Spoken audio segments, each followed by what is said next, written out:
সকালবেলা ঘুম থেকে উঠেই দেখি এতগুলো মাছ ও ধরেছে, মানে জাল থেকে।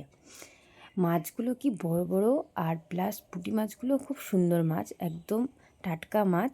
তো এই মাছগুলোই আজকে আমি রান্না করব। তো মাছটা দিয়ে মানে পেয়েছিল হচ্ছে শিঙি মাছ আর পাকাল না কী কী মাছ ছিল, ওই সব মাছ পেয়েছে। তা ওই মাছটা দিয়ে করব হচ্ছে আদা জিরে দিয়ে একদম সিম্পল ধনেপাতা দিয়ে ঝোল করব। আর করব হচ্ছে তোমার ছিল হচ্ছে মূলো শাক, ওইটা দিয়ে একটু আলু বলছি কেন, বেগুন দিয়ে করব। তো যাই হোক, এইদিকে আমি সব এক এক করে সব কিছু গুছিয়ে নিচ্ছি। প্রথমে শাকটা বেশ সুন্দর করে ধুয়ে কুচি কুচি করে কেটে নিয়েছি।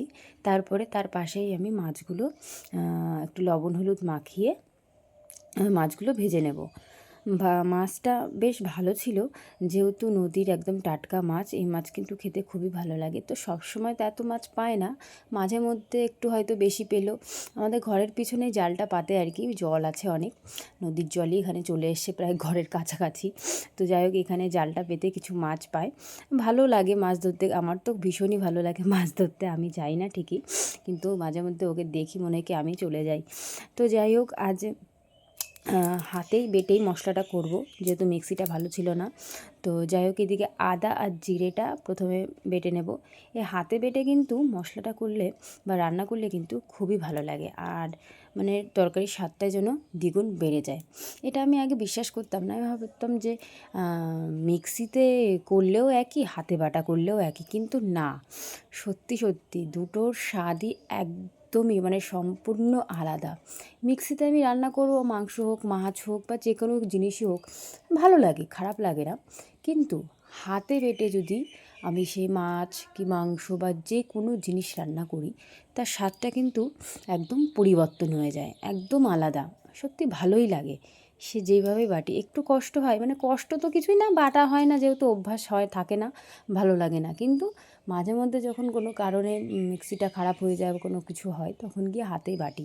তা যখনই হাতে বেটে রান্নাটা করি, সত্যি স্বাদটা এত ভালো হয়। আর সত্যি সত্যি ঠিক তাই হলো। মাছটা রান্না করেছিলাম, নিজের রান্না বলে বলছি না, স্বাদ হয়েছে। এমনি তো মাছটা টাটকা মাছ, নদীর জলের মাছ, একদম ভালোই লাগবে খেতে। তো মাছটা এত স্বাদ হয়েছিল, আমি দুবারের জায়গায় মনে হচ্ছে তিনবার ভাত খেয়ে নিই, এরকম আর কি বিষয়টা। তো যাই হোক, এদিকে মশলা তো বাটা হয়ে গেছে। তারপরে বেশ সুন্দর করে আলু আর মশলাটা কষিয়ে একসঙ্গে নেব। তারপরেই জল দিয়ে, জাল দিয়ে, তারপরে পরিমাণ মতো মানে একটু জাল দেওয়ার পরে আর কি মাছগুলো দিয়ে দেবো। আর যাই হোক, এই মাছগুলো তো মাছগুলোর শেষে আমি দিয়েছিলাম, মানে ঝোলটা একটু কমে আসলে দিয়ে দিয়েছিলাম একটু গরম মশলা আর ধনেপাতা দিয়ে নামিয়ে দিয়েছিলাম। তারপরে বসিয়ে দিয়েছিলাম হচ্ছে মূলো শাকটা।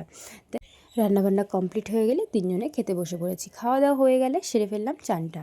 চান বান করে তারপরে চলে এসেছি ঘরে পুজো দিতে। পুজোটা দিলেই যেন আমার সব কাজ পূর্ণ হয়, মানে ভালো লাগে। তো যাই হোক, ভিডিওটা এই পর্যন্ত শেষ করলাম।